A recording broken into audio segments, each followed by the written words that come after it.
Shalom, selamat sore untuk kita semua. Baik, saya atas nama Yohanes Hari akan mempresentasikan hasil diskusi kami kemarin. Jadi judulnya itu pentingnya keterampilan psikomotor. Baik, yang pertama itu pendahuluan.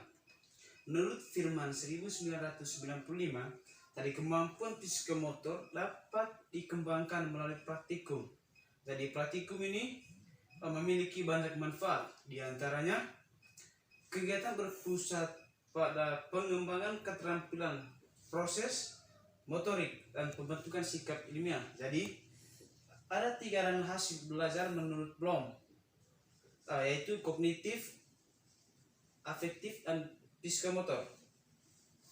Atau sering yang pertama itu kognitif. Jadi kognitif itu adalah suatu kemampuan yang dimiliki seseorang atau individu, di mana kemampuan ini berkaitan dengan segala bentuk kegiatan otak. Contohnya begini.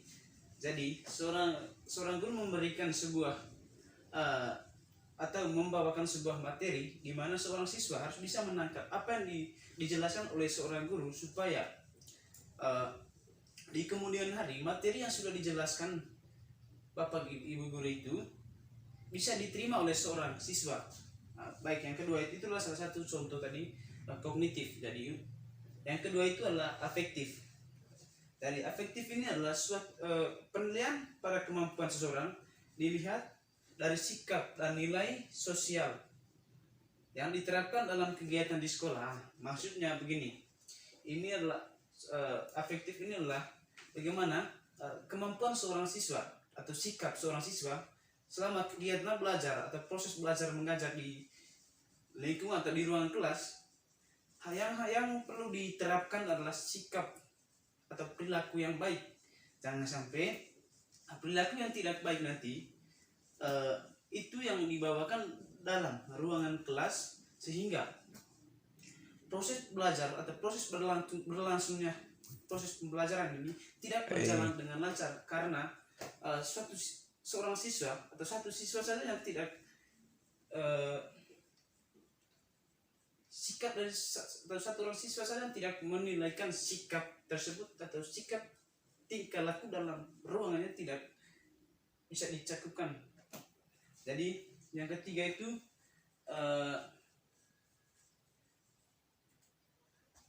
psikomotor. Jadi psikomotor itu merupakan pencapaian yang dimiliki oleh seseorang yang berbentuk sebuah keterampilan atau manipulasi yang melibatkan kinerja otot. Contohnya begini, ketika ada materi mata pelajaran penjas, di situ Bapak Ibu guru menjelaskan atau menjelaskan di depan lapangan sepak bola, menjelaskan praktek cara menendang bola atau cara menahan bola. Maksudnya begini, ketika seorang siswa atau apa yang diterapkan oleh guru, bagaimana cara menahan bola atau bagaimana cara menendang bola, itu supaya kinerja otot dan kekuatan fisik kita saat melakukan sepak bola itu, kekuatan atau daya tahan otot kita cukup kuat. Baik, yang berikut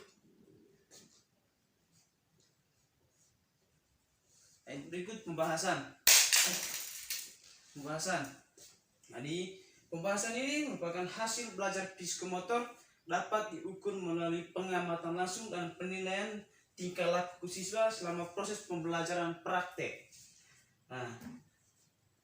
Sesudah mengikuti pembelajaran, yaitu dengan jalan memberikan tes kepada siswa untuk mengukur pengetahuan atau keterampilan dan sikap seorang siswa. Maksudnya begini, bagaimana seorang guru memberikan atau menjelaskan materi yang sudah dijelaskan oleh seorang guru, bagaimana penangkapan atau penjelasan itu diterima seorang siswa, atau seorang siswa memberikan pertanyaan kepada seorang guru berkaitan materi yang sudah dijelaskan oleh Bapak Ibu guru. Itulah yang penjelasan yang kedua tadi. Jadi yang ketiga itu penilaian hasil belajar psikomotor atau produk. Penilaian dapat dilakukan pada saat proses berlangsungnya, itu pada waktu peserta didik melakukan praktek. Nah, maksudnya ini begini. Ketika ada praktek sepak bola di lapangan bola besar atau di depan sekolah, di mana pada saat itu seorang guru menjelaskan teknik dasar dalam permainan sepak bola begini. Kemudian seorang siswa menerapkan strategi yang sudah dijelaskan oleh bapak atau ibu guru terkait teknik permainan tersebut. Yang berikut itu adalah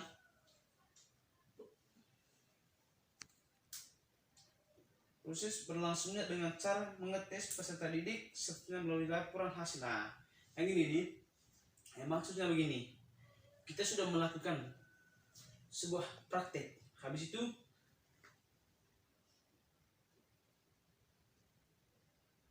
kita membuat laporan.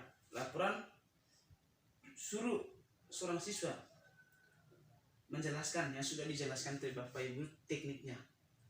Itu adalah sebuah laporan gimana seorang siswa bisa menerima atau menerapkan apa yang sudah dijelaskan Bapak Ibu guru terkait materi yang sudah dijelaskan pada dasarnya itu.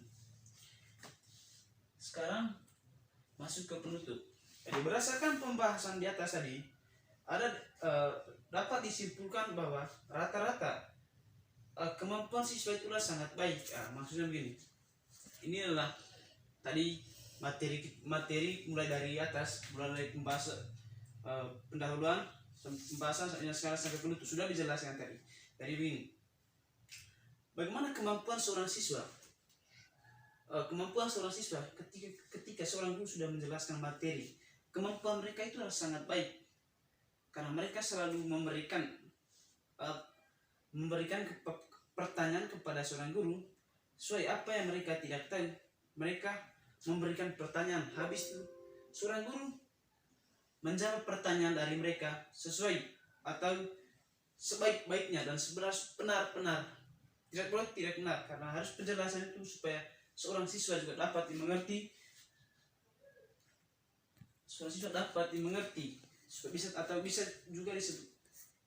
Bisa ditangkap secara cermat dan cepat seorang siswa. Baik, yang berikut itu merancang percobaan atau pertanyaan dan mengumpulkan dan menganalisis pertanyaan serta membuat kesimpulan. Jadi begini, ini maksudnya begini. Bagaimana seorang siswa merancang sebuah pertanyaan tersebut untuk memberikan pertanyaan kepada seorang guru terkait materi yang sudah dijelaskan atau sudah dibahas oleh seorang guru. Habis itu mereka membuat pertanyaan dan merancang pertanyaan tersebut. Karena mereka tidak tahu, makanya mereka membuat sebuah pertanyaan. Sekarang seorang guru menjawab pertanyaan tersebut dengan benar. Jangan sampai seorang guru menjawab pertanyaan tidak benar dan tidak dapat dimengerti oleh seorang siswa. Maka dari itu seorang guru harus menjelaskan dasar atau materi yang sudah dijelaskan tadi harus benar-benar benar. Itu adalah cakupan atau memberikan materi atau menjawab pertanyaan dari seorang siswa untuk bisa dimengerti oleh siswa. Baik, mungkin itu saja penjelasan dari saya kelompok 13 mengucapkan terima kasih.